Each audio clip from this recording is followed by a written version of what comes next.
By the mid-19th century, more middle-class women were attending colleges, working outside the home, and taking on more active public roles. At the same time, women were expected to follow fashion to exemplify good taste and respectability, which meant wearing layers of restrictive clothing.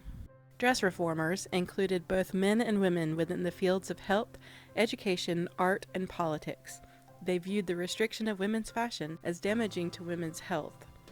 They also believed it was a means to secure women's inferior political and social positions within society. The dress reform movement occurred alongside the health reform movement, in which women's health was a primary concern. The weight and cut of women's clothing prevented women from getting the adequate exercise needed to maintain health and beauty. Due to the restriction of their dress, women avoided climbing stairs and lifting heavy objects. In addition, their long, heavy skirts dragged the ground, collecting dirt and dust, which made them unsanitary. Dress reformers believed that change in women's dress was necessary for women to be healthy in order to be more active within the public sphere. Politics was another major concern among the dress reformers. Most of them believed in women's rights and gender equality. They promoted rational dress, which included alternatives to fashionable dress, such as trousers or aesthetic gowns, defined in this exhibit as interior gowns, or rational undergarments that were designed to be less confining and made out of lighter weight materials. At the time of their introduction, it was not acceptable for women to wear trousers or interior gowns in public. Wearing trousers in public subjected women to ridicule, as they were associated with the then controversial women's rights political movement. As a result, most advocates of dress reform focused their efforts on reforming undergarments. This exhibit is a part of a collaborative project that celebrates the socio-political impact of the 19th Amendment that gave women the right to vote. Featured here are examples of fashionable women's day dress, dress for sporting, and undergarments that point towards dress reform. The exhibit captures the evolution of women's fashion that was influenced by the efforts of dress reformers and social and political factors. Fashionable day dress of the 1850s and 1860s consisted of gowns that were constructed with a sloped shoulder line and closely fitted waistline. The gowns had full skirts that were supported by a cage crinoline, an undergarment made of a series of metal graduated hoops to achieve the fashionable hourglass figure. Sleeves were cut low on the armscye, which prevented women from fully lifting their arms and hindered their movement. The small waistline was achieved by wearing a corset. Dress reformers believed that women wore too many undergarments that restricted their movement and mobility. They believed they placed an uneven distribution of weight across the body and brought on a sickness as women experienced fluctuations in temperature. The cage crinoline, developed in 1856, reduced the number of garments suspended from the waist, increased mobility, and eliminated excessive heat produced from wearing too many layers of petticoats. Dress reformers promoted wearing trousers in public as an alternative to the fashionable skirts. A group of American feminists and women's rights activists adopted the costume with Turkish trousers.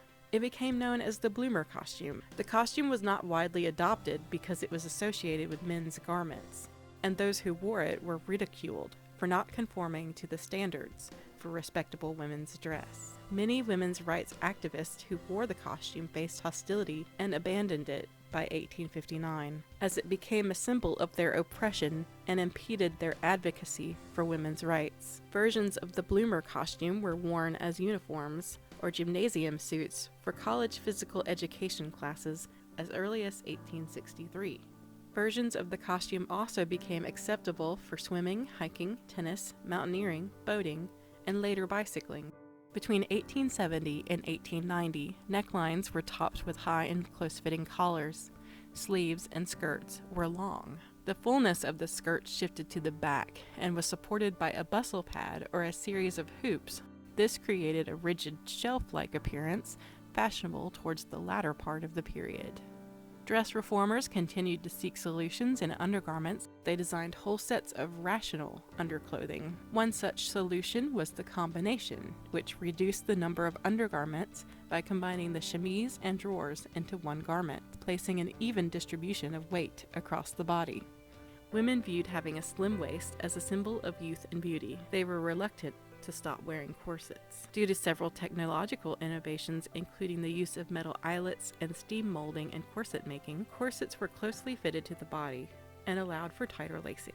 At the same time, women were desiring more comfortable corsets, which led corset makers to introduce new models to meet this need. Interior gowns were forms of day dresses worn at home and included house gowns, wrappers, morning gowns, dressing gowns, and tea gowns. These were more simply cut and looser fitting than daytime gowns worn in public. Their looser fit allowed the women to loosen the laces of their corsets and wear fewer or looser undergarments beneath. Women have worn an underbodice, a foundation garment similar to a corset, but not boned with these kinds of gowns. Interior gowns were often cut in the princess style, one with no waist seam and constructed out of long panels sewn from shoulder to hem. This allowed the garment to be suspended from the shoulders instead of the waist.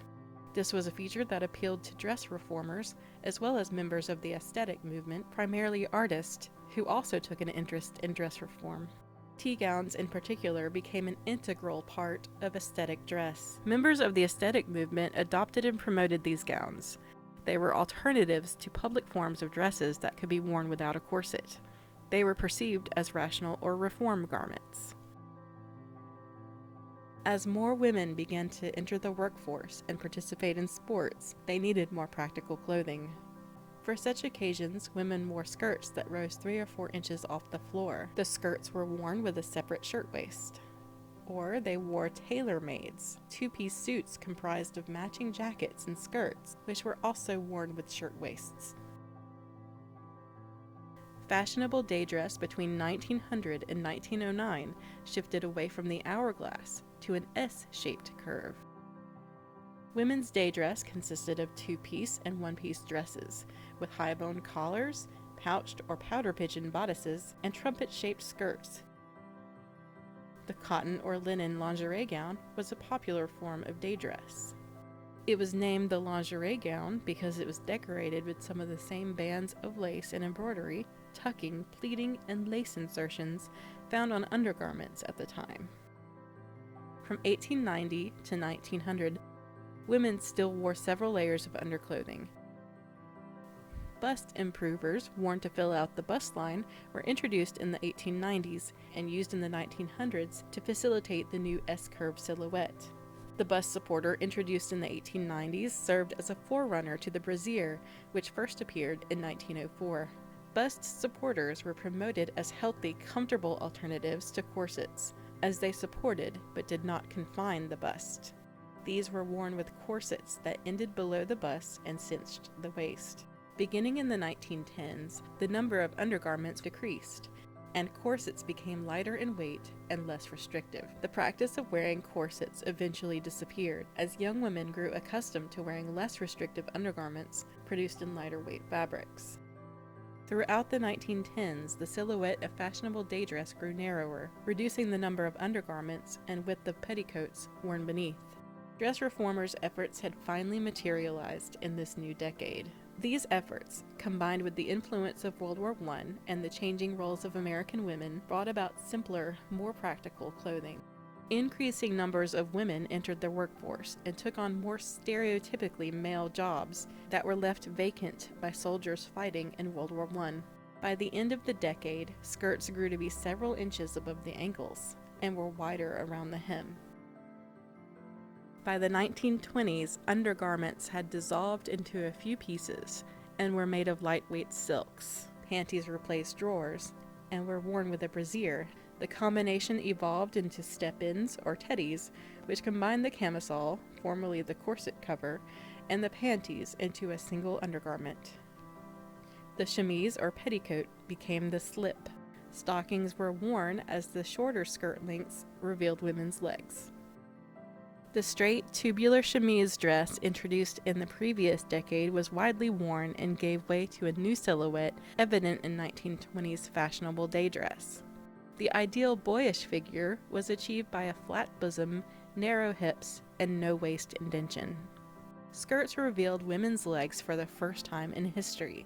Skirts were 18 inches from the ground by the end of the decade. The shorter skirts were influenced by a range of factors. First, shorter skirts made it easier for women to drive cars. Second, they were more practical for women entering the workforce. And third, the acceptance of shorter skirts reflected the newfound place in society after gaining the right to vote in 1920 through the ratification of the 19th Amendment.